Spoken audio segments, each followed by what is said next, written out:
Hey, yo, what's up, guys? We're back after a long while, man. How you been, Josh? I've been good, man. How about you? I've been good, man. I've been surviving bro, probably the most disgusting summer I've seen ever. Like, honestly, and you ask anybody from Quebec and they're gonna tell you the same. Like, our weather right now is basically Vancouver in like December. Yeah, it doesn't normally get pretty hot out there. Yeah, it fucking rains every day, and like it's still humid outside, but it's like not hot at all, never sunny. It's just fucking trash summer, man. So I kind of been hibernating as has been Canadian MMA. Every summer there's not shit happening because there's too much shit happening during the summer, and like you do it, the promotions, they don't want to compete with everything that you can do during the summer. People are on vacation, they're everywhere, so they're not there to buy tickets for shows. So there are no shows, but now there have been shows, there have been fights. So we got a plenty to talk about today, and that's why we're back, man. And like we're just gonna begin where we left. Finally, last time we spoke about Fight League Atlantic 10 and a couple of UFC fights, last unified card too. So that pretty much leads us to Samurai MMA 7, and then we're gonna talk about BTC and all the other fights. Before Samurai MMA 7, there was a fight at TFFC 121. Keenan Pattershuk against Christian Eccles, and Keenan won. And then he fought like a week and a half later, something like that, against Kyle Melton at A1 Combat 13, and he won again. So basically, Keenan is trying to be this year's Boyan, who like fought 45 times in like every country in the world basically last year. So Keenan is this guy this year. I think he's 2-1 or 3-1 this year already. So shout outs to him, man. A guy from Trail, BC, who we were just researching that down there right before going on, and seems a lot of fun, man. Shout out to them in his gym. Yeah, hopefully we can see him fight on one of these Canadian promotions again, because he had a pretty crazy back and forth fight in that BFL fight with another Keenan. But yeah, props to him. He's having a crazy year. If he gets another fight in there, it's like Kevin Holland numbers. Yeah, absolutely. So let's go with Samurai then. Samurai MMA 7. Like I don't want to redo the production rant because I did it in French, and like it's been a while, so I don't care as much as I did back there. But yeah, like the productions of that show was absolutely fucked up. Like I've never seen anything like that. Basically, like I've seen some bad streams, some sketchy streams, and that one was probably the worst of all time. Which is super fucking weird because Samurai is basically known for like giving the best looking product basically out there that is filmed right with good audio and good everything, good presentation, and like nothing was there. Everything was missed on that event. Like they didn't even show the fighter walkouts. Like there was a guy filming the guys walking out, but for a reason or another on the TV you only saw like a poster of the fight. And for some of the fight, you didn't even see them get introduced in the cage either. So you'd see a poster of the fight for like 4 to 5 minutes at a time, which is weird. I don't know how this happened, man, but yeah, it is what it is. The fights were great. We probably had like the best fight in Samurai history in the main event of that card. But the first fight was Medzi Zaidvan against Jose Peñalosa. And you know what? I think we're gonna start, like, if you fight Mehdi Zaidvan, don't clinch with him. And like that's a lesson that another guy could have had on that card too, and we'll talk about it a little later. But like, fuck, why do everybody like keep clinching with Mehdi? Because Mehdi's gonna turn you and then he's gonna strike. Like he's striking from the clinch. All of his finishes almost are from clinch strikes, even the one where you need a guy in the balls and the guy can continue. It was a knee from the clinch. So that's where he does damage, and he just busted Peñalosa open. And like I remember that was weird to me because like I saw the cut and I was like, it's bleeding weird because the cut seemed like it was pretty high on his brow, and it felt like it was bleeding like in the same way as his brow, but finally, to be honest, when the referee called for the timeout and the doctor looked at the cut and we had like a closer look at the cut, I just figured out that like it wasn't bleeding on the side of his brow. It was just cut from like the top of his brow to the end of his brow. So the whole thing was split wide open. That's why it wasn't bleeding in his eye. But like it was a disgusting cut, and like I think it's the good decision to put an end to this fight, even though it's kind of like a non-eventful finish, like early on in the fight, where there wasn't like time for much thing to happen except for Mehdi to take him down once and beat on him in the clinch. But yeah, it's twice in a row for Mehdi that the fight finishes in a way that like he doesn't really want it to finish, but it's a finish. He's still undefeated and he's a monster, man. Yeah, man. Like Penaloza, he was still game. Like he came out and he was throwing like crazy stuff early. I think he started out with a flying knee, but he got like too crazy. So I think he like fell from a kick, and that's what Mehdi was able to get a hold of him from. And yeah, from there, like you said, he got in the clinch, and he's super nasty there. So it's a good credit to him, man. Man, what's happening?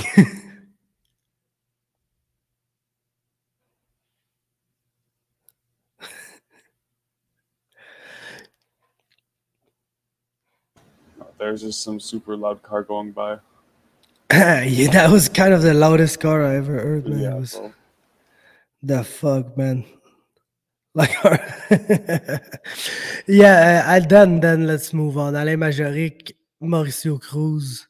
And that was pretty crazy, man, because, Mauricio is always competitive. He comes to Samurai, he fucking never wins. But he's always very close to winning. Against Isaac last time, we talked about it. He should have won. Against Mehdi, he got him in an armbar and then got slammed on his head. But like he pretty much had Mehdi in that fight. Against Amro, like it was the time where there was no moment in the fight where he was close to finishing the fight, but he was very competitive with Amro all the way through. And then he fights Alain Majoric, and Alain just fucking whips him. Like for the first time, Mauricio looked like a 1-5 fighter with like a bad losing streak. And it's the first time, like it's always, oh yeah, I know he always loses, but he's so competitive, he's so this and so that. And Alain just whooped him, and he whooped him on the feet. He took him down easily. He made him probably feel PTSD because he got him with the same choke that Isaac got him when he should have finished Isaac and then got finished by Isaac. So yeah, same choke, same ways. So Alain just made it look very, very easy in that fight.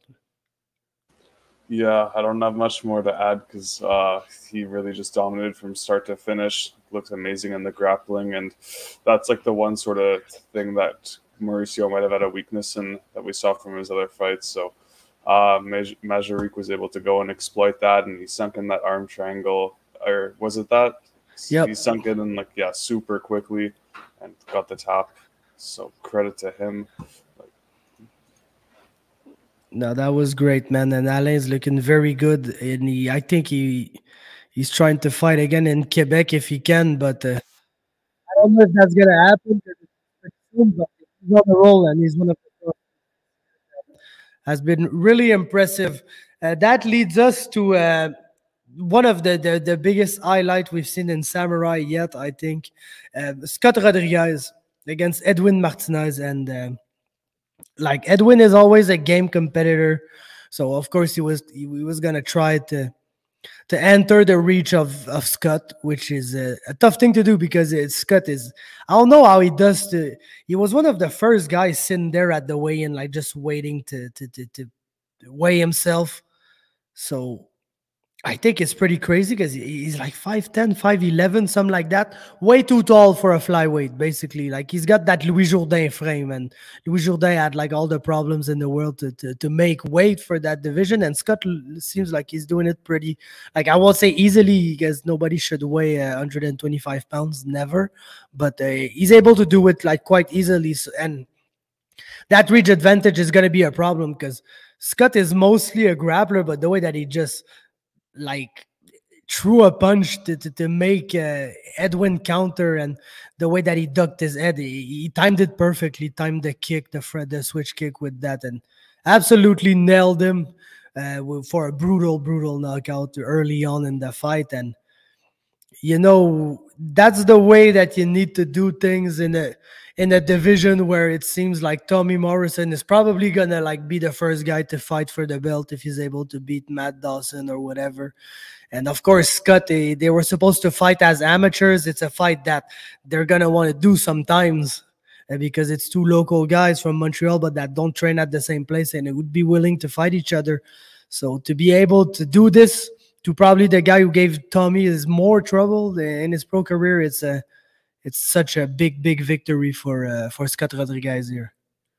Yeah, it was super impressive. Like you saw how Gay Martinez was in the little bit at the start.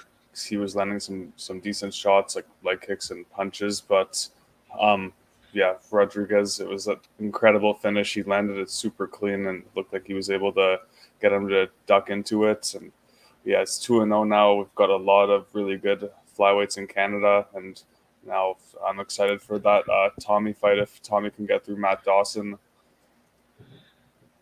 Yeah, which is gonna be another crazy fight that we got because of the internet, basically. it was a fight that was like in the works. Like Samourai been wanting to bring Matt Dawson to fight Tommy for a while, but like I don't know, man. It wasn't really coming true until they all started talking shit to each other on Facebook of all places. And yeah, I guess when you talk shit on Facebook, you gotta back it up because they signed the contract like the same day that all this thing happened. So good stuff. Tommy cut a promo. Another thing that was botched by the production. Unfortunately, they didn't show him, but Tommy stopped being a nice guy, said he was going to send Matt Dawson back to the crack house or something like that. So some good bars there by Tommy. I can't wait for that fight, honestly. It's going to be amazing, but good stuff by Scott Rodriguez, who's a guy to watch. Then let's talk about some stupid-ass shit because Simon Lagarde and Kevin Genereux were fighting, and bro, that was so dumb, man. That was so dumb, but like in the best sense possible. When you see these two guys on the lineup, like you know exactly what you expect from that fight, and like we weren't disappointed. Kevin started to find his range kind of early in that fight. But you knew that when Simon Lagarde was going to be able to enter that range and start really trading punches with Kevin, that's where like it was going to make it or break it for Kevin, because he's a good fighter. He's technical, but he got knocked out in his last fight against Robert Serrais, and now he was fighting like 2 weight classes up from that. Even now 65, yeah, let's say 65 to 75, then 85. So yeah, 2 weight classes up against Simon Lagarde, who fought at 205 against some big ass guys in his career. So weirdly, they like nobody looked really bigger than the other, but when they started punching, you could see who was like who had the 185 punching power. And fortunately, Kevin got knocked out for a second fight, and before that, I think they kicked each other and they got kind of at a shin to shin. And when Kevin got knocked out, the way he fell, he broke his foot, man. So he's going to be out for a while, sadly. And for Simon Lagarde, he looks like he wants to be fighting on every card, man. He's so excited when he, like, there's guys that like fighting, and then there's Simon Lagarde, who like would do this every day, all the time. If he could do it physically, he'd do it. So you love to see a guy like that be active on every card, because it's a fucking show every time, and it's like a 2-minute show basically. Yeah, he looked right at home when he got in there, and that's scary for someone to be across from someone like that. He had like no fear of what he was throwing back, and yeah, it didn't take him long to start connecting clean, and then it felt like it was just a matter of time before one of them really hurt Giro. Is that how you say it? Genereux. Yeah, I'll say Kevin. Yeah. But yeah. Yeah, it was a really good finish from Lagarde, and there was a pretty brutal one too, because like once he hurt him with there was one shot before the overhand right, but that overhand right was just the beginning of the end. And yeah, big finish from him, and hopefully he does get to fight on the next Samurai card, and hopefully Kevin can heal up soon, because that's a brutal way to break your foot too. Yeah, no, it's bad, but Kevin, he's always gonna have a place too on these events, no matter what his record it is, because he's been doing it for like so long. MMA and boxing, kickboxing, he's been like around all the gyms fighting everybody for like 15 plus years. So he's always gonna have a place on these events. But I'd love to see him like not get knocked out badly for third time in a row, maybe his next fight. Like I always liked the guy. Kevin Jenner is such a cool dude, but fuck, man. Like, I know it's in him, and he was at the bar with his broken foot after the fucking event, and we were talking, and he told me like I go there to put on a show, and I live by the sword and die by the sword, and like I appreciate the mentality, but like man, the only way he answers to getting tagged is going absolutely insane on his opponent and start trading, and like that's a way to get knocked out pretty badly, and it's been twice in a row. So I'm a little concerned by that. One thing that I'm not concerned about though is the future of Antoine Chaput, because that kid is super fucking legit, man. And I appreciate the fact too that I have control over how he fights. Because if you listen to his post-fight interview with the L'Arena, he told them that Faber said that he wanted to see my striking, so I decided to strike with that guy. And how happy was I about that? Like, first off, when you're a one-on-one prospect and you're 21-year-old, and the fucking strike in the fight that you throw is a lead hook to the body, I'm like, wow, man, you're absolutely my guy. And like the way that he was throwing in combinations, and like just not like boxing combinations or kickboxing combinations, it was like a 1-2 to the clinch, 2 knees in the body, an elbow to break from the clinch, and then a spinning back fist. Like just using 4 different martial arts in one combination. And he's 21 years old, man. He's so good, and he beat the fuck out of Juan Flores, who looked better than against Jericho McPhee the last time we talked about him, where he got basically submitted in a minute by McPhee. He looked like a better competition against Chaput, but Chaput absolutely styled on him and beat him up on the feet, beat him up on the ground, got him in a Von Flue choke, because like the poor guy wasn't experienced enough to let go of the end once the guard was passed. So probably like amongst all the prospects on that card, that was my favorite performance by far. And Antoine Chaput is he's gonna be very, very good. Yeah, since that first time I saw him was like in his pro debut, I was just like super impressed at how technical he looked already and just comfortable in there in the striking. But this one was just like another one where he looked like he leveled up, and I'm glad that you said you wanted to see him strike, because it was super entertaining there in the first round. Like those lead hooks to the body, like you said, were sweet, and when Flores was trying to rush in and catch him, like he was able to time him with that right hand a couple times and hurt him the second time he connected. So it's just another great performance from him. Like showed off his striking in the first round and then took him down and submitted him in the second. So at only 21, it's like the sky's the limit for him. And every time he gets in there, he's probably just gonna look better and better. So not to set like too high of expectations for him, but he's just someone to watch out for, it looks like. Yeah, no, absolutely. And even though he kind of lost his first fight, he's probably my rookie of the year right now. Like he probably has to be. We've seen a lot of new fighters, even on this card, Alain Majoric, he has to be in the running. But fuck, Antoine Chaput is probably the guy. He's been most active amongst all the new fighters.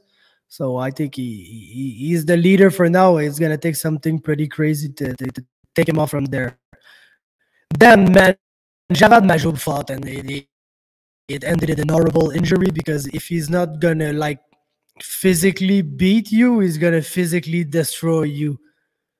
This guy is horrible, and I've trained with him. There's no fun in that. It's like it's some of the worst thing, because he's strong, he's athletic, he's way too fast. Then like he shouldn't be that fast and that agile for a fucking huge ass guy. He shouldn't be able to move like he moves, but he just does it. And man, he took Pierre Patry down. Patry got up and punched him in the face pretty hard, so I gotta give him props for that. that was the most terrifying thing I've ever seen, because like Javad just took 2 punches without even trying to defend them and did not look bothered at all. And I know this guy that like fuck, he's been to the Olympics. So if you go to the Olympic, like you're a competitor, like you want to win everything all the time, and he's like that in the gym. Like you do half a good move on him and he's gonna sprawl your face down on the mat and absolutely like just take his game up a notch, and you can't even deal with his game when he's not up a notch. So you imagine if he starts like being competitive with you for real, you're done. And that's the thing that happens, and that will happen. Like if he's not able to beat you with his technique, he's gonna break something. Like your body can't compete with his body. He's too strong. He's too big. He's too physical, and that's what happened. Like Pierre Patry will probably regret taking a double underhook on a judo champion. Like that's kind of not the strategy you want to use. But yeah, he took a double underhook and fucking got thrown. And when he landed, his knee was looking at the wrong place, and it was pretty gruesome. And yeah, that's what happens, man. And I'm kind of sad that I was that right, because like in my preview, I was like, yeah, if he's not able to beat you, he's probably just gonna break something, and that's what happened. The knee couldn't survive, man. That was horrific. Yeah, that was pretty sad to watch. Like a super unfortunate ending for Patry, and hopefully he can heal up quick. But like Majid was able to right away, like he showed off that athleticism with that takedown that he got, just exploded across the cage. And yeah, he's that was his debut win. So Canada doesn't have a lot of heavyweights. It might be hard to see who he can fight on the scene. He needs to fight Jag Boular, man. Of him, not many guys are going to want to take that fight, but yeah. I'm super excited. Hopefully Samourai can get in some good matchups for him. Like we got another good heavyweight on the next card we're going to be talking about. So I don't know. There are two guys maybe we could see cross paths in the future, but I doubt it. Yeah, Javad actually fought Manuel Garcia, but I don't know why it's not on Topology or whatever. But that happened on like a boxing card. It was in a boxing ring, and he just absolutely fucked him up. But yeah, he should fight Jag Boular, man. That's the only fight that needs to happen. You're muted, but that would be a sick one, was all I'm gonna say between those guys. I wonder. I don't know. Yeah. Because there was a tournament recently, and like Javad does all the grappling tournaments, everything, and he lost in the finals because there's a wrestler that came from the US, like a very good fucking heavyweight wrestler, and they had a hell of a grappling match, like crazy ass match, but Javad wasn't able to land the foot sweeps and on the guy because the guy had super good balance, and like Javad lost by points basically. So to see him against a wrestler like Jag would be like, honestly, it's probably the only challenge he has. And I don't want to be disrespectful to all the other heavyweights. Like there's Chris Larson out there who's pretty good. And yeah, Chris Larson would be an enormous jump in competition. But fuck, man, like physically, Larson is big and he's imposing, but he's not like the athlete that Javad is. So I think just physically he can pretty much destroy every heavyweight on the regional seed, except maybe for a Jag who's another fucking monster too, and who's an amazing wrestler, you know? Mm-hmm. Yeah, but Jazz doesn't face anyone like in MMA unless, I don't know about Juan Figueroa's wrestling, but I don't imagine that it's much to the level of Majid. So yeah, like a two-time Olympian and edge to the Samourai guy. Just imagining. Yeah, no, of course, but it'd be better than seeing him fucking style on poor people. And Pierre Patry, like I said, I hope he gets better because he's one of the guys that could like have some success. He's good, man. He's with Pat Node. He's well trained. He's very strong. He kind of looks like Brock Lesnar. So I think he could be pretty good. Then Robert Serres, Xavier Nash. That's the surprise of the evening by far, because I wasn't seeing it for the Rabai at all. I was like, if he starts crazy like he always does, he's gonna get taken down by Xavier because he's gonna throw himself into Xavier's wrestling. And if he lays back and tries to be more technical, like yes, he could have some moments here and there, but like it's not gonna prevent Xavier from shooting on him. And like he's gonna fight out of style, and it's not gonna work as good as it would work if he was fighting like within his style. But like the only thing that he had to do was to be a little bit patient, but then land one shot and go crazy. And fuck, man, it was surprising, man. Never I expected this fight to be done in like a 30-something second, like first round TKO finish. But Rabbi Serrais does it again, man. Especially after we just saw Xavier go 5 rounds with Achilles. Like, yeah, even though we got dropped twice, he was able to survive and like stick through it. So it just shows the power of a series, I guess, because when he really commits and goes in for that blitz, if he lands, it's hard to survive that for anyone. I think like he was playing it pretty calm for Serrais until he landed that check hook, it looked like, and then from there it was all over. He just like swarmed against the cage and dropped him, but big win for him. Moves up to 8-4, and unfortunate for Xavier because now he's 8-7 after that close fight with Achilles as well. Yeah, now Xavier's gonna be back, but like if there was ever like a hope that I turned my record around and now I'm on a streak and I could, that's kind of a tough setback to lose 2 in a row. And like yes, close split decision to Achilles, it's one thing, but then like to get knocked out in 30 seconds like that on the fight after, it's doesn't look good when you put the two together, unfortunately for Xavier. And Robert, well, yeah, he wants to rematch Ronson, he wants to fucking fight anybody, anytime, anywhere, and that's why we like him, man. Like he's basically got. There's some fighters from Quebec that it could have the chance to fight in front of their own, and they pull out for basically no reason when they say that they're like serious fighters looking to go into the UFC or whatever. And then there's this fucking guy who could be in France, like where he lives, basically. And you fucking call him and he's like, oh, okay, I'm coming to Quebec, don't worry. And then he pulls up and fucking knocks a guy out and everybody loves him. So yeah, let's go, Rabbi, man.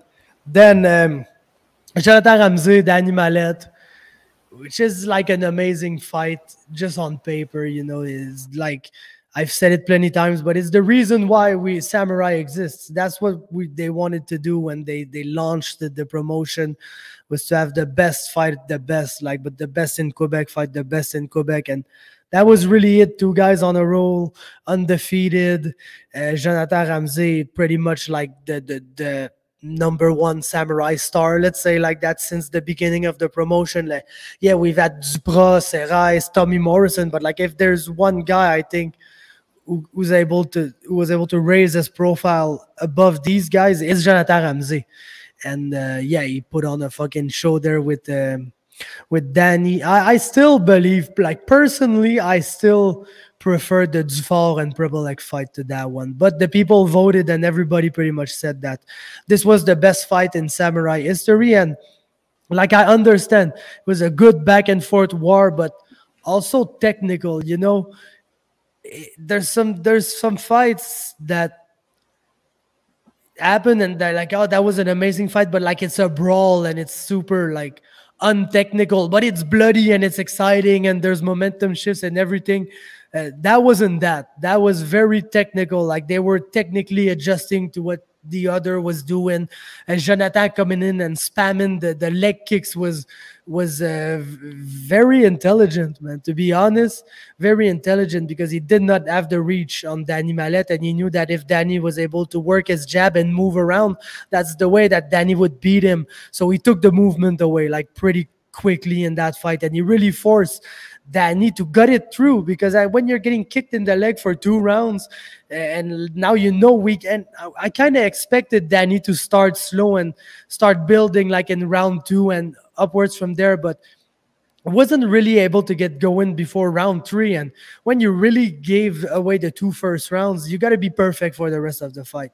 And Danny was close to that. In my opinion, he won 3 and 4. I know the judges gave 4 to Jonathan Ramsey, but I feel like Ramsey had a small edge in that 4th round. But Danny basically took that edge away and took the round, in my opinion, in the last 30 seconds of that 4th round. And then I think Danny was winning that 5th round. And if he wasn't winning that 5th round, when he landed a punch that basically shot half the face of Jonathan Ramsey down, at that very moment, he was winning the round. And man, sometimes when you're in a 25-minute war where it's back and forth and nobody has a fucking clue who's winning, you just got to want it more. And that could have been the end for Ramsey. Could have just gotten punched in his eye and started to not see nothing and kind of panic at range and gotten finished by Danny. But now he, for a reason or another, because this guy does not need to be there, man. Like, I won't say it enough. He's got a company. He's got, like, money. He's got everything that he needs. He's basically 25 years old, and if he keeps on working the job that he's doing right now for 20 more years, he's going to be able to retire at 45 and have lots of money, like probably way more money than if he fights in MMA. But still, he wants to fight, and when he's like a minute away from losing a 25-minute fight and gets punched in his eye, his reflex is not to panic, it's just to shoot for a fucking takedown and finish that takedown out of his ass, basically, and win the fight, man. So amazing warrior spirit by Jonathan Ramsey. And like, that's in these moments that you find out, oh, is this guy tough? Is he built for it? Well, this guy is fucking built for it, man. He's one of the toughest fuckers that we're gonna see, I think, out there, man. Yeah, it was a pretty. It was like, I think that's the performance you kind of needed to know that he can make it to the next level, or like what he has in him, sort of. And you got to see that because it was a lot more measured approach. He was fighting technical, like with the kicks, as you said, and just controlling the cage for the majority of the fights. Mallet, he was able to land some good shots and the more damaging shots, but Ramsey just kind of felt like he was outpointing him for quite a bit of it, just like landing the better kicks and landing more of them. But you really, like, that was a huge moment in that 5th round when he got caught with that punch in the eye, and then he was able to just gut through it, get that takedown, and get the back two. And it looked like he might. It was hard for him to hold on, but he was able to, and just like guarantee, like ensure that victory on the judges' scorecard. So really, what you wanted to see there, you got everything. Shout out to Ramsey. After all these crazy finishes, he just goes 25 minutes before he goes 15. So crazy. Yeah, I know. It's insane. And like, if I told you that after his last fight, like when his last fight that just ended and he's there on the stool and he's not even able to react to the fact that he won because he's too tired. He has nothing left. And if I told you right there and then that his next fight would be like a 25-minute war that he won, like basically in the last minute of it with a crazy takedown, you told me that I was crazy, man. But like you said, we needed to have these questions answered, and that's why I was kind of picking Danny Mallet in that fight, because I felt like I had too much questions towards Jonathan Ramsey that I hadn't answered yet. And Danny Mallet, I kind of had these answers already, and like Danny Mallet did not prove me wrong at all. I knew what I had to expect from him, and that's pretty much what he delivered. But Joe Ramsey, even to acknowledge that in the 3rd round, he was kind of feeling himself, and he started to let his hands go, and that's where he started to get tagged by Danny Mallet. And instantly in the round after, he recognized that and came back to his strategy to kick and to stay at bay a little bit, to not be able to get hit. So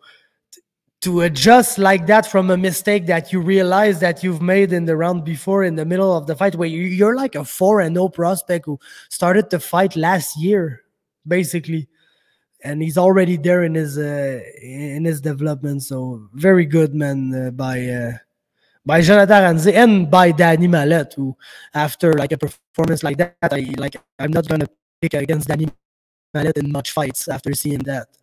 So I think they're both going to be good.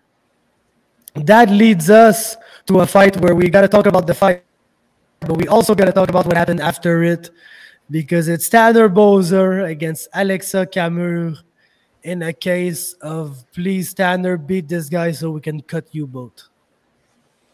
Yeah, man, Boser beat the piss out of that guy. Like, it was kind of crazy that Cameron's got that much of a chin on him because, he's just like that typical kind of young, tough guy that just won't go down but keeps walking forward. Boser landed clean combinations and, I guess got a little bit too comfortable in the James Lynch interview.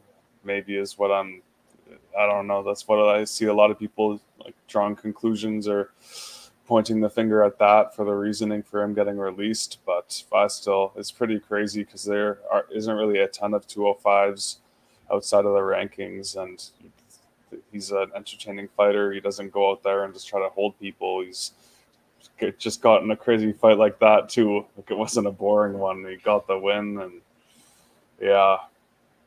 I don't know. What do you think, man? Yeah, no, it's my time to be negative again a little bit because it's just how the UFC is, man. It's just like back in the days, the UFC wanted to be the place where the best fight the best. And in that scenario, there's a place for Tanner Boser because he's basically like the 16th best light heavyweight and maybe even the 16th best heavyweight in the division. And yes, he's not really able to enter the rankings. He's got like 10 fights. And like we kind of know what his ceiling is and everything. But like back in the days, that was important to the UFC, that like the best fight the best. And like there was always going to be a place for Tanner Boser. But now the UFC is just a content machine. They just need to put on boring-ass cards in their boring-ass gym that nobody cares about any of the fucking fighters on that card because they're going to get paid for it at the end of the year.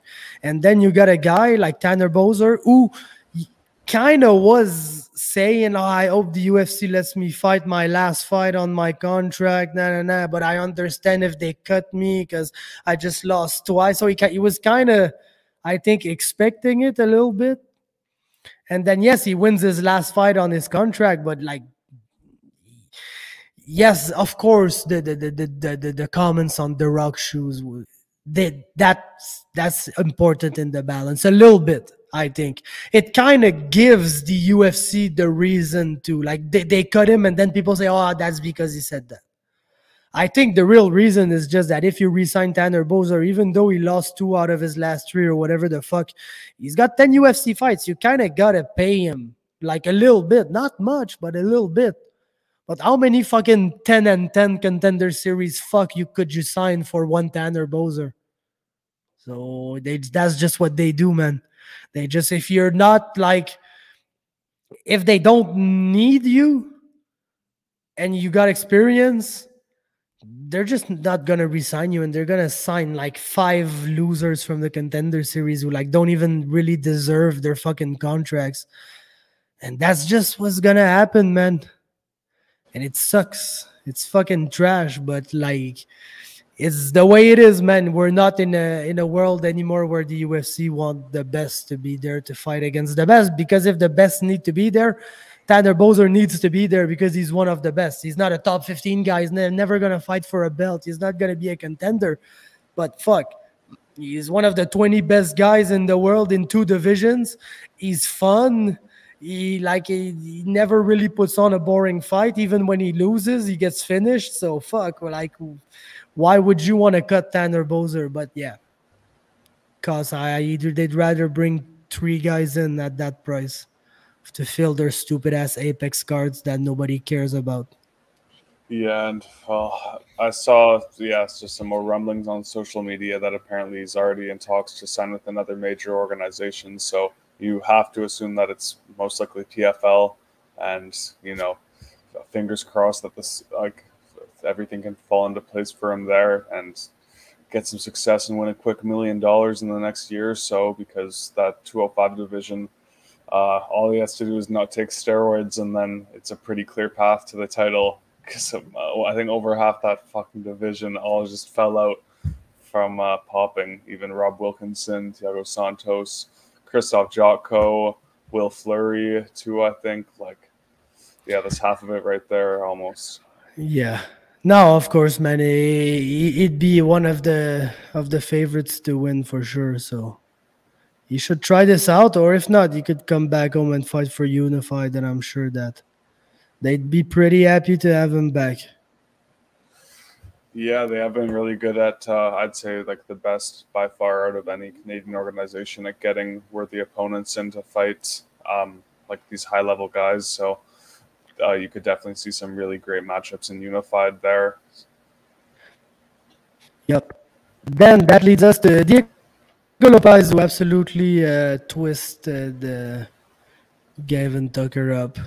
Triangle armbar. That was really cool, man. Honestly, I love Gavin a lot, but fuck, I'm a jiu-jitsu nerd. When I see some awesome jiu-jitsu like that, I have to love it, man. Especially when it's Diego, who I met in Vancouver and who was pretty cool. So it was nice. Sucks for Gavin, but he's kind of getting old. And honestly, like, he's got his gym that is pretty fucking good. We see every Fight League Atlantic event. There's plenty of guys from that gym, and so he's kind of got something going on for him. It's not like some of these fighters that you're like, oh, let's say Gavin Tucker never fights again. Like, what is he gonna do with his life? I'm pretty confident that Gavin is doing pretty good with his life and everything. So it sucks that he loses like that and everything, but like he won his fight before that. He's probably not getting cut or anything, so he's gonna be all right. And Diego, I think it's a good win for him because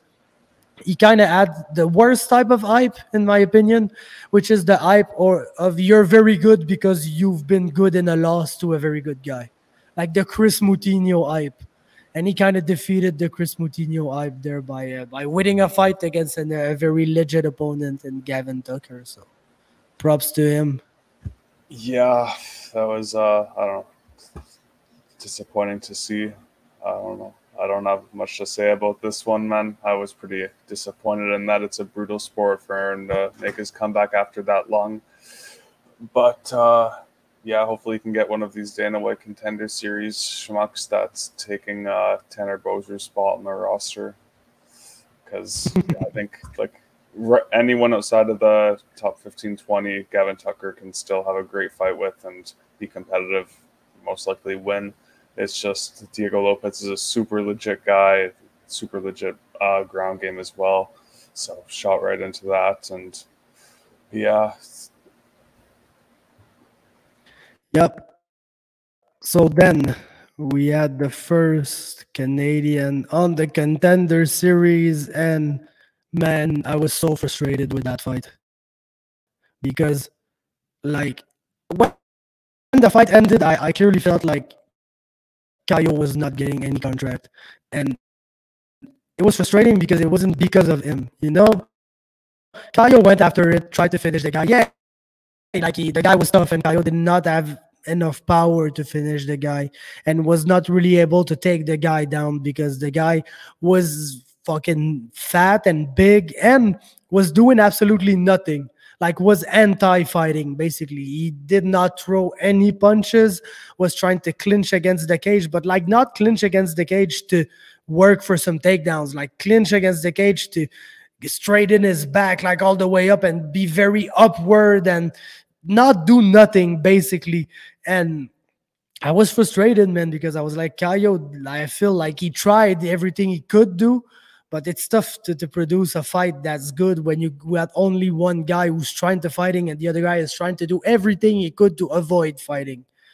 And I don't know, man. Dana just signs anybody on the Contender Series nowadays, but I'm going to give him props for that one, for all the props that I will not give him for all the other signings.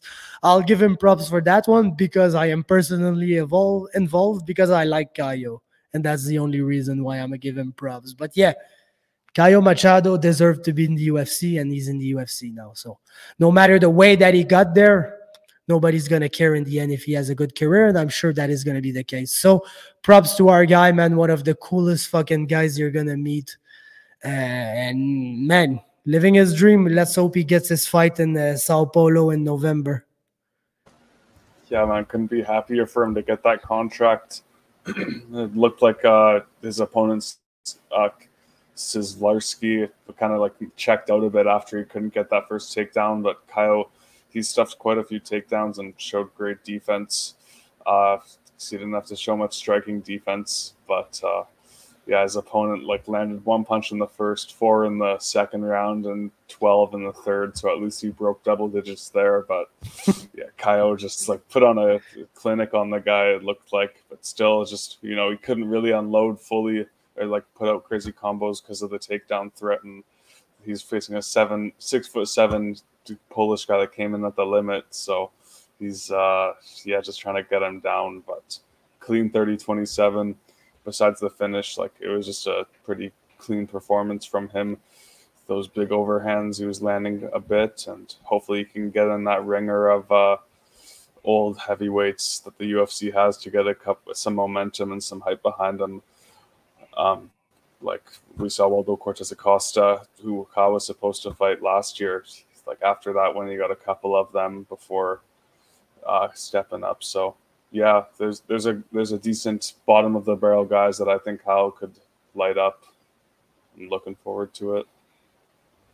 Oh yeah, there's some Josh Parisians and Dontal Mays for days at heavyweight. That's pretty much half the division. So yeah, looking forward to it too. Let's move on to BTC 21, then an event that took place in Kitchener, Ontario, and yeah. It happened. It definitely happened.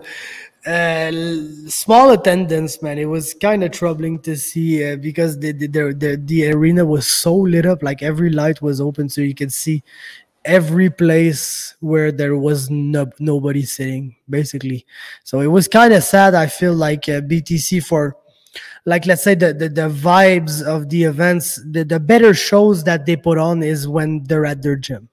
Basically, they're able to really pack the gym up with people. There's like, let's say 300 to 400 people that can be in the gym, and it's really packed up, and there's some atmosphere and everything that really makes for their best looking events, like on stream, compared to that one when sometimes it's kind of unsettling because you feel like they're fighting in an empty arena.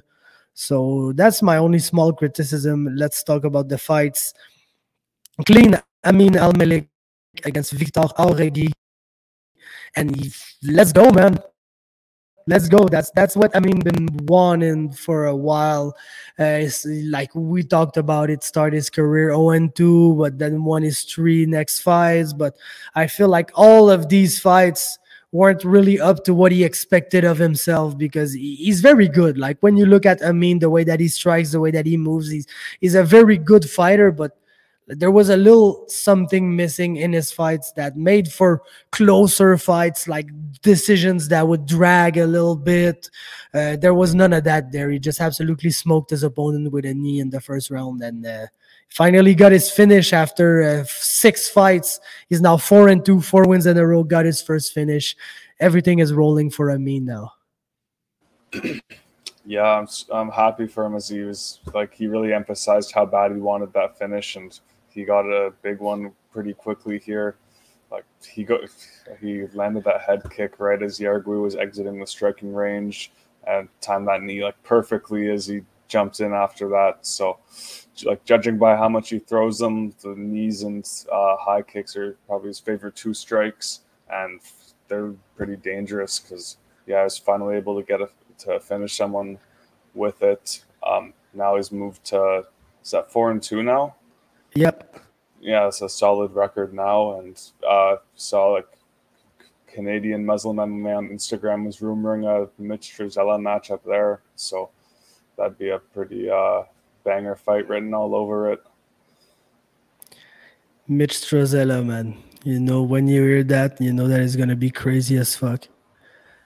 Then Gino Galebardas, Francisco Ramirez, and Gino won, but it's really Francisco who drew my attention in that fight, because like the poor guy really got backpacked for 15 minutes against Tommy Morrison. And the trend against Tommy Morrison is that he fight a guy and the guy looks way better than he's supposed to, but still loses to Tommy. But that fight was kind of the reverse trend, where like Francisco really looked bad in that fight, and he looked like the less competent opponent that Tommy had to fight. But then he just comes in against Gino and fucking gives him the fight of his life, and they're taking each other down back and forth, and like it's just really a good hard fought back and forth contest between two very good flyweights, and Gino was able to get the decision in the end. I know there was a 28-28 in there too, so very, very close fight, but Gino was able to pull it through, and Francisco I think really showed us what he was able to do, way more than in the Tommy fight in that contest.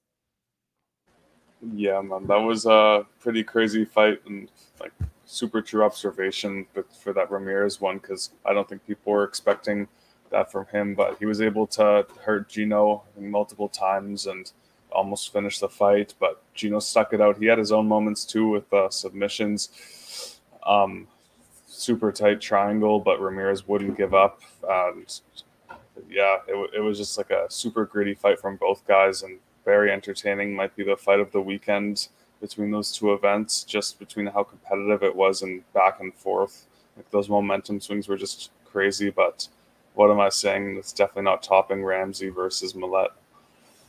But still, another second best fight of the weekend, because it's hard to compete with that one. But yeah, shout out to Gino for just gritting it out and getting the win. Absolutely. And then Matt Special was back against Irving Cardona. And man, he almost got knocked out again in that fight. He had at one point, but was able to survive. And the round after, he finally knocked his opponent out. So they both got dropped. They both were close to getting finished, but Special survived that. And Cardona didn't, so Matt Special is back in the win column after his upset loss last year to Mohamed Ado in a brutal head kick finish that I said that everybody remembers, but you don't, because it was on the Unified Prelims, which is on OnlyFans, I think. But yeah, anyways, good stuff. Yeah, I won't say yeah because I haven't fact checked. To be honest, I'm not on the Unified MMA OnlyFans, unfortunately. But yeah, I saw that fight live, so that's why I remember it. But no, Matt did good, except for the moment where he got dropped and almost finished. But outside of that, he did good, and it's good to see him be able to survive a tough scare in that fight after what happened in the fight before. Mm-hmm. Yeah, he looked great with his kicks. Destroyed both of Cardona's legs, and there. Like, besides that one moment where he got dropped, it was a perfect performance. Wants 2 more fights this year, and I hope that he can get them, because it's super exciting to watch. He's showed he can battle back from adversity and just super clean striking from range. Like those leg kicks are, I wouldn't want to eat too many of those. No, he's good. He's very tight, and of course, he trains his striking with Bazooka Joe, who was one of the best Canadian kickboxers that we've seen, basically. So, of course, he's gonna come in with that excellent striking. But yeah, then we had Silvestre Sanchez, who wanted to keep terrorizing Canadian fighters, but his day had to come.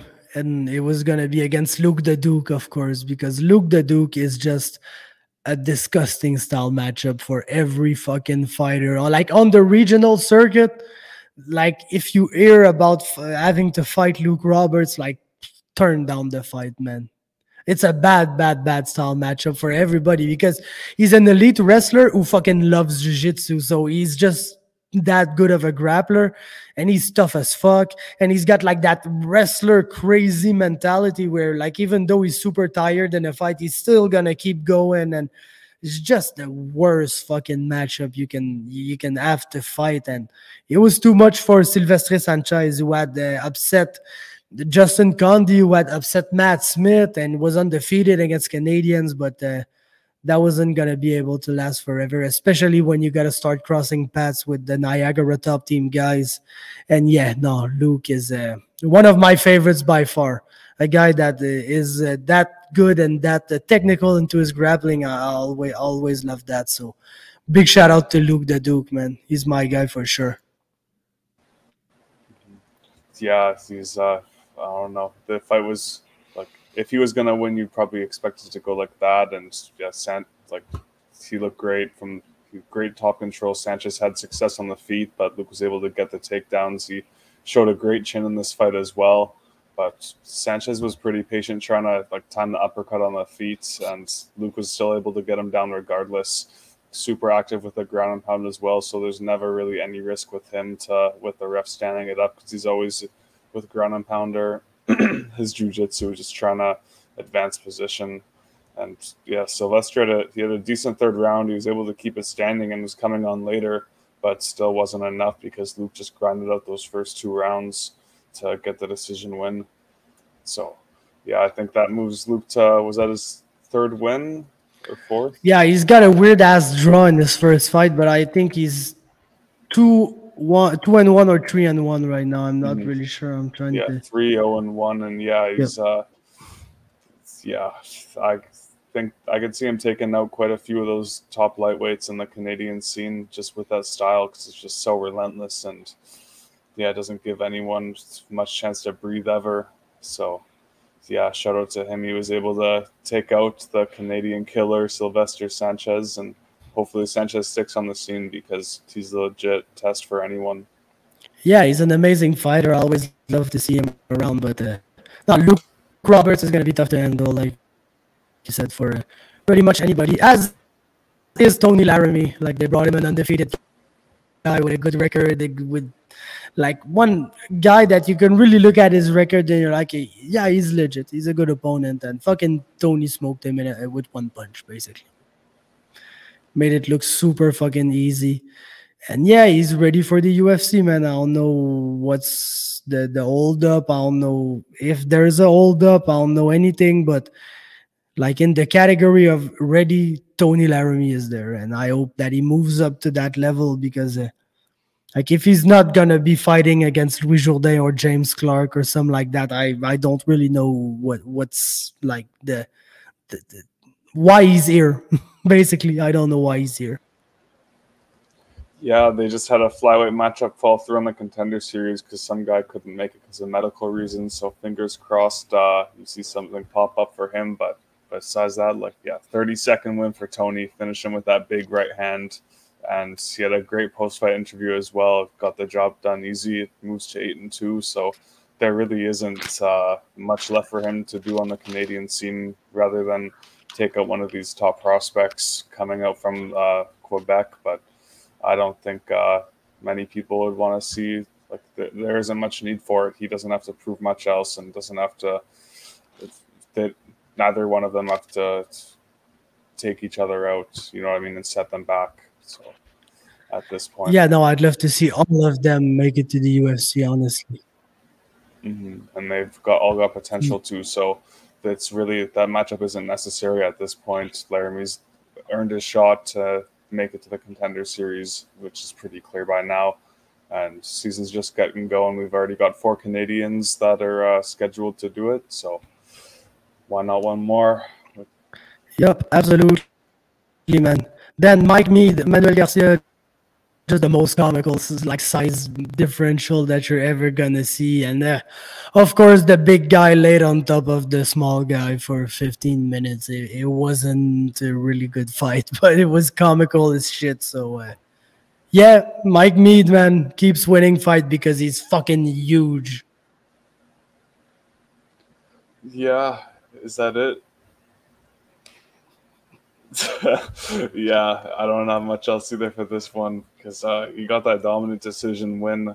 Credit to Garcia for sticking in there because Mead had him in some terrible, terrible spots on the ground, but it's always just trying to buck him off, never giving up and turtling or anything. But yeah, we gotta put some wanted posters out for tall heavyweights to fight Mike Mead because that was a crazy size mismatch in there.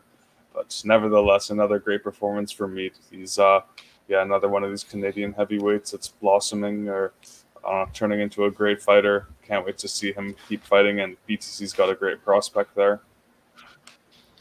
Yeah, make him fight Javad for real. Yeah, I was gonna say that, but I don't know. That's kind of it's a great test for both of them. Yeah. And BTC could Nah. have that even like co-main or feature fight as well, because it's a big one. Yeah, absolutely.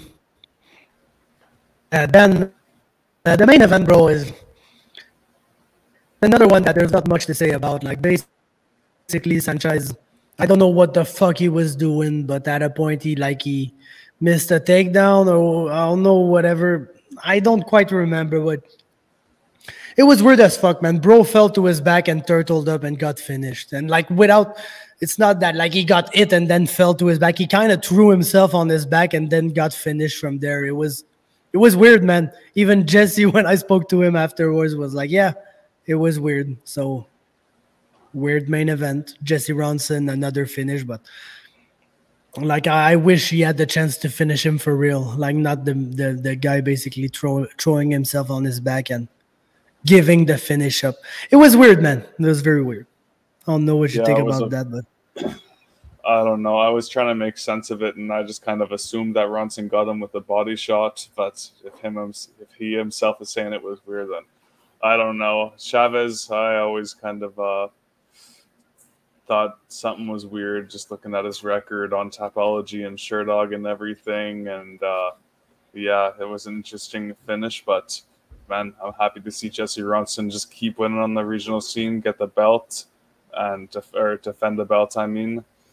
And yeah, I wonder who's next, who they'll bring in next for him, because I don't see them, like him fighting another top welterweight on the Canadian scene, really, unless it's Dahan. But it seems like Dahan's tied up with Silva, I think his name is, and then Rodrigo after that. But that's a whole other organization.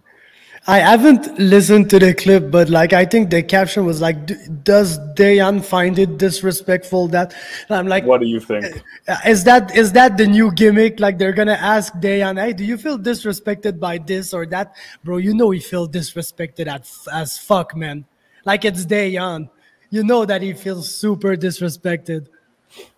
Yeah, but I like it, man. I'm there for that. Yeah, it's funny. It's I always get a chuckle out of it, and it just gets me excited for the fights. So PFL's gonna do their thing with the interviews.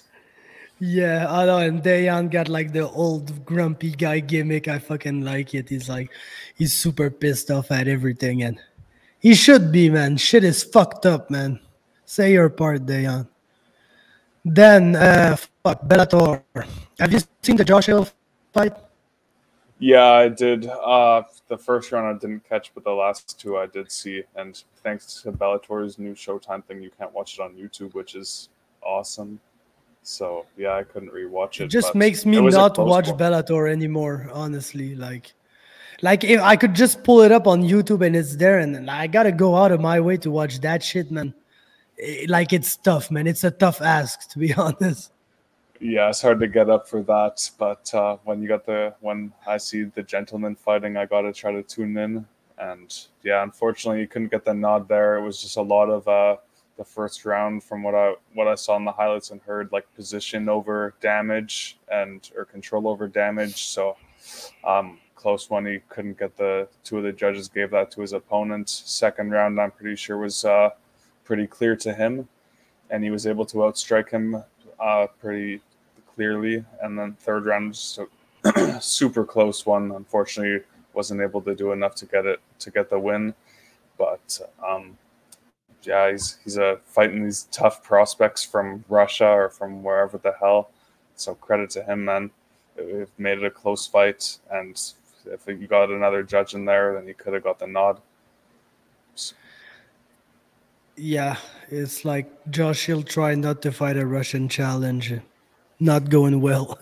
Fighting fucking Russian monsters every fight. But it's Josh Hill, man. He's a competitor, and you know that he's not going to say no to a fight. So he gets and nice to see him staying active too and getting these fights. Yep, absolutely. Then Aaron Jeffrey, that's the part that it bums me out that I can't catch Bellator because it's one of my favorite fighters, but fuck. What are you doing, Bellator, man? But yeah, he beat Dalton Rosta, and man, can talk about the fight if you want, but I got another question after that. Yeah, I don't know. It was a great performance. Like it was a kind of a risky one for Aaron to take, to be honest. After fighting John Salter and just getting out wrestled, he goes and takes on an undefeated wrestling one of Bellator's prospects. But yeah, showed he was stronger than him. Those leg kicks looked really, really good in the first round, and just kind of broke him. To be honest, like it was awesome. I thought he was going to get the TKO finish at multiple times because he was landing the ground and pounds. Really just had him in bad positions and was holding him there and stomped the shit out of him at the end of the third round too. Like jumped him. I saw one comment on the post. He was like, "I got jumped by one guy." So it cracked me up. But yeah, super happy to see Aaron get back in the win column. Yeah. So now, how weird is the fucking John Salter fight? Yeah, I don't get that shit, man. It really what just does make me believe what Aaron was saying. Like he just felt off in there. It was just a weird performance, and I'm not really gonna look into it too much in the future. Yeah, because like if you look at his Bellator run, it's like amazing performances against great opponent, and like John Salter is a veteran, like he's a good fighter and everything, but like all the circumstances, the fact that he fucking retires after it, you're like, even Dalton Rosta would have probably beat the fuck out of John Salter that night, and the way that Aaron just treated Dalton Rosta is like clearly Dalton is not up to Aaron's level yet. So it's just like the weirdest fucking night off. And like there's a lot of guys that they have like that one very weird loss on their records. I think that's going to be the weird loss on Aaron's record because after all the performances before that and the one that he just gave us right now, it's tough to make sense of what happened in that fight, man. But shit happens. That's the thing with MMA. So like hockey, you can suck for like 35 games a year, basically. But if you score fucking goals in every one of the other games, you're going to be a superstar and you're going to have scored like close to 50 goals in this season, and you're going to get paid like $15 million a year for all of that. But in MMA, it's like you fight twice a year, 3 times a year if you're lucky. So if you fuck up one of these appearances, it sticks in the memory longer. And even if you're doing amazing, you aren't getting $15 million a year. Absolutely not. Nah, yeah, absolutely not. But man, what's it looks like for Aaron, I'm praying that we get the washed Gegard so we can get some revenge for that for Rory McDonald, get that win back for Canada, and I think that would just be a sick fight for him. But otherwise, Anatoly Tokov is above him. Edlin and Edwards, I think is I don't know if it's booked yet, but I think that's happening. And yeah, man, it looks like maybe he could even sit it out and get a title shot because these Russians have been pulling out a lot lately, and Gegard isn't too motivated. Yeah, let's hope he fights Tokov. I don't want to see Gegard get his ass beat by Aaron. Fuck. How can you not love Gegard Mousasi? He's an absolute legend. Yeah, I like Rory too much, man. Anyone that beat Rory is, besides Wonder Boy, I'm not a fan of. Condit's okay too. I guess just Lawler and Mousasi. Lawler is the GOAT, man. He's got the best retirement ever too, so. Okay, let's talk about something now. Fuck. Cub Swanson, Hakeem Dawodu. Fuck. Bro, that baffling fucking decision. Like, bro, first when the guy who wins is clapping for the other guy when the decision is read because he's like, he got me 29-28. That makes sense. Then it's unanimous for Cub. Then you're kind of baffled. Then you see the scorecards and you're like even more baffled. You're like, bro, what the hell? Like, what the hell is happening? Like, how do they get there? I don't know. It's weird, man. It's weird as fuck. I think Hakeem, like, you can give the third round to Swanson. Like, you can, of course, because he controlled him on the ground and whatever. But I think Hakeem was doing some work on the feet before that. And, like, it depends of the judge. But I heard that damage was more important than anything nowadays.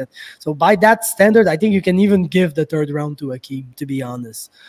But, yeah. That's not how it worked out, and I think that's a good thing for Hakeem, basically. It's a very good thing for Hakeem.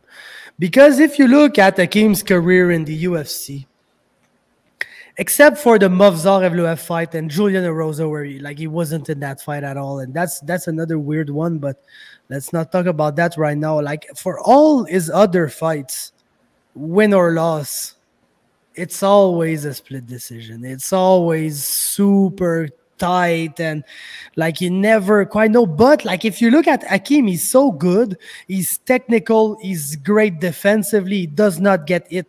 Like, if you look at the numbers, he's outstriking every one of his opponents 2-1 every fight, all the time. But it's always a split decision. It's always super close. So I think that's a good thing that this happened to Hakeem, because when you lose a split decision, you're like, oh, yeah, but like it could have gone either way. When you win a split decision, you're like, oh, you kind of shrug it off because you won, basically. So you don't want to really look at like what were maybe the things that you could have done better or whatever. But when there's an occurrence like that where you clearly win the fucking fight 2-1, it's clear as day, and everybody fucking misses it for a reason or another, I think it's maybe time for Hakeem to sit down and try to take a look at like what is he doing that's not working. Like, why is he outstriking his opponents 2-1 but still loses rounds? Because it's stylistic. It's something that he does, because it's not like one judge that doesn't like what Hakeem is doing. It's every fucking judge. And is it right? I don't know, because in my opinion, he looks fucking great, and he's technical, and he's a good striker, and like everything that he does is beautiful and is working and everything, but it doesn't end up being points on the scorecards for him. So what is he doing? What could he change? I think that may be the time like for him to ask these questions, because he's an amazing fighter and he could be like a top 15 or even a contender in that division easily. Like easily, but there's something in his style that the judges don't reward. So I think that because it's something that has been going on for his whole career, basically. It's not a new thing that 2 or 3 fights ago. It's always been like that. So I think that may be the time for him to ask these questions. Yeah, that's a really good point about that, because even with a split decision loss, guys can sort of shrug it off, but with it unanimous, it's sort of like, what the fuck? All 3 of them missed that? Like, so yeah, I think it's just like, I don't know, that plotting style, but yeah, that's a tough one, man. I really, when it went to that decision live, I kind of had a feeling in my stomach. I was like, I don't know why, but like, I think Hakeem won, but the way the commentary was just like completely writing it off, I was thinking they might pull some shit out of their hats, and they did, because that first round, I thought, besides like that one punch that Swanson landed that sort of sent Hakeem back a little bit, it was all Hakeem getting the better of the exchanges, like starting it and ending them as well, always countering like every single kick. And yeah, throughout the second was very clear as well. I don't know how. Like, how do you score round 2? How do you score round 2 for Cub? This is fucking insane, man. Yeah, and even if you want to go into the damage criteria of how that's most important, round 3, you give that shit to Hakeem, because he was getting the better of him on the feet clearly, and then Swanson was able to just get his back for a bit. But didn't Hakeem end the fight on top too, or get out of it? Yeah, I don't quite remember, but like there's nothing that happened there that you're like, oh, that's super significant. Yeah, he got the position, whatever, and yeah. He might have had a token for 2 seconds, but it wasn't. Yeah, no, there was nothing that you're like, oh, he's close to finishing the fight right now. You know, he had good control, everything, but nothing close to putting an end to the fight. So yeah, weird ass fucking decision. But like, if Hakeem is able to figure some, because it's gonna be some small things. Like, Hakeem does not have to reinvent his whole style and come out as a new fighter who fights in a different way. It's some small details here and there, and I think that if he's able to fix that, it could be the beginning of a big winning streak for him. So I hope that he's able to do that, because the judges, man, I don't know why, but they're not liking them some Hakeem Dawodu, man. Yeah, so frustrating, because it even seemed like he upped the volume in this fight as well. Yep. Like landed over 100 strikes, I believe. So just still to get robbed like that, not even one judge what the hell? Yeah. No, it was bad. It was a very bad decision. And then last fight, fuck. Let me ask you the question that I asked everybody, man. Brad Katona, for first ever 2 times tough winner. Is this a huge accomplishment, or is this the saddest fucking thing you've ever seen in your life? I don't know. I think it's a pretty crazy accomplishment to be able to fucking not go crazy. And like you saw what happened to Jesse Taylor when he was in the house, even when he was doing good. It's the house sent him crazy. He got a little crazy at the end, but Brad, like just the environment that these fights are in, these guys don't really know when they're going to be fighting, and they got to cut weight and make it. And yeah, shout out to him. I think it's a pretty impressive accomplishment, but I'm not as harsh on the Ultimate Fighter as many other people are. So yeah, I hope he's getting a better contract now, though, because for his skill level, he definitely deserves it. And he's not, bro. Come on, he's Connor's guy. He's not, man. That's why they got want that to fight sign of the him. night performance at least, though. So yeah, he got that's that, and like that 3 times more than his fight. pay, man. Yeah, but that was a crazy fight. Like I thought Katona lost the first round, but he was able to turn the tide a little bit at the start of the second and land some decent shots. But I thought Gibson was going to fade like most people, but he just kept coming back. Just getting nervous for Katona because every once in a while Gibson would land a heavy one, but Katona just eats it, keeps coming forward, doesn't try to do that wrestling, and really makes Cody eat his words for all that shit he was saying and the trash he was talking. So just felt good to see that one. And Michael Chandler too, because I'm not a fan of him, so fuck you. And yeah, I hate that guy. Team Katona for life. I didn't even know there was drama, bro. I haven't watched like half a second of that show. And yeah, to me, it's the saddest fucking thing I've ever heard in my life, man. I'm very sorry for Brad. Like, the only positive that comes out of that is that he's in the UFC and that's where he belongs. But I think he will be. It gives him some more like significance compared to just another average Joe. Like, he might get remembered a bit more for winning the Ultimate Fighter twice. Yeah, of course, because the first time he won it, he got remembered so much that he had to go through it again to get brought back. Hey, bro. I don't know. Like, bro, I think the only saddest case that I've seen, it's Josh Parisian that won a place on the Ultimate Fighter when he won at the Contender Series and then didn't win the Ultimate Fighter, so he had to go back to the Contender Series to get signed. Like, Contender Series to tough to Contender Series, that's fucked, man. But only Josh Parisian could go through that and still want to be a fighter again. But yeah. Hey, bro. Like, it's just Katona's he's got the trophy for it. Jesse Taylor came through, was about to win it both times, and came out empty-handed. So and he didn't get the BFL championship either. Jared Revel snatched that from him. So, I know, man. Jesse Taylor, I like that guy, but it's just a meme. Yeah, no, but it's just sad, man, because, like, let's say, first of all, the fact that they let go of Katona after 4 fights when he had a 2-2 record and, like, lost to Merab, basically. Yeah. Like, it's insane. And then he goes in a good league, wins a belt, and, like, they didn't even want him back. It's fucking Connor who threw some fucking guys off the show to bring Brad back.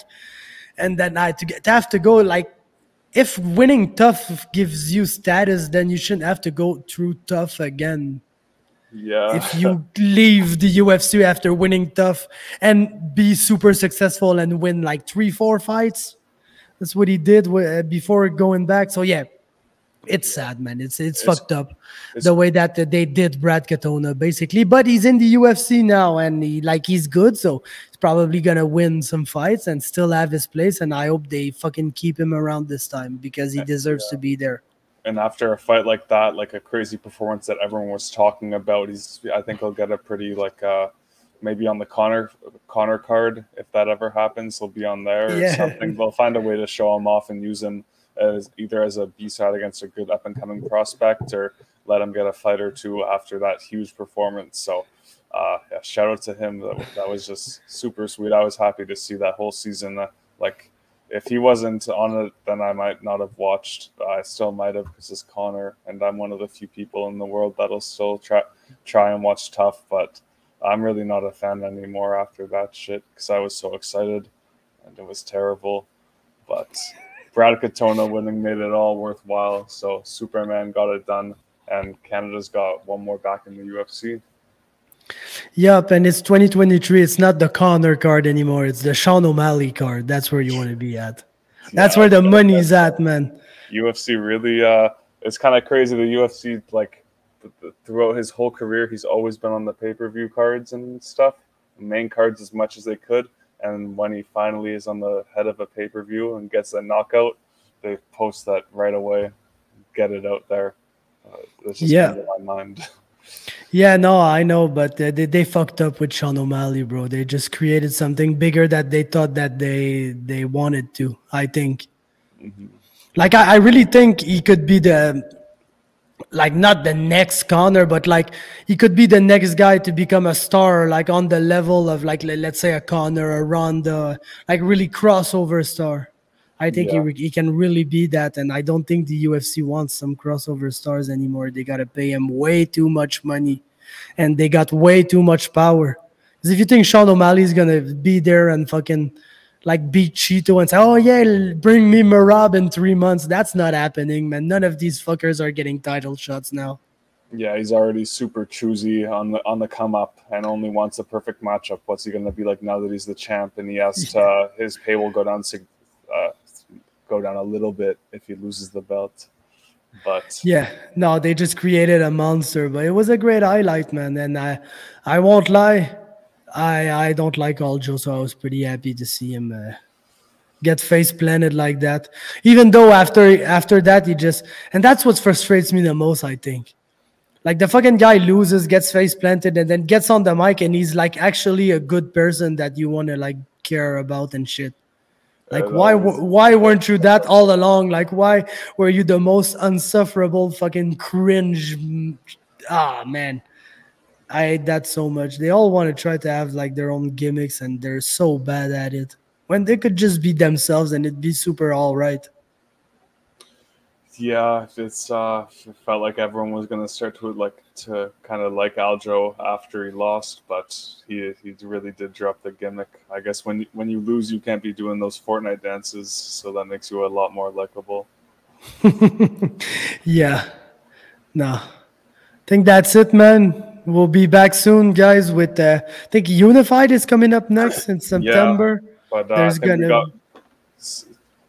sorry, I think Mateo's like not tomorrow, but next week on Contenders, right? Yep, Mateo. We've got Ali like this week on Wednesday. So Ali, then Mateo, then the Unified fight. So we're gonna have plenty of fights to talk about when we see each other for the next time. So thank you guys for being there, and see you guys next time.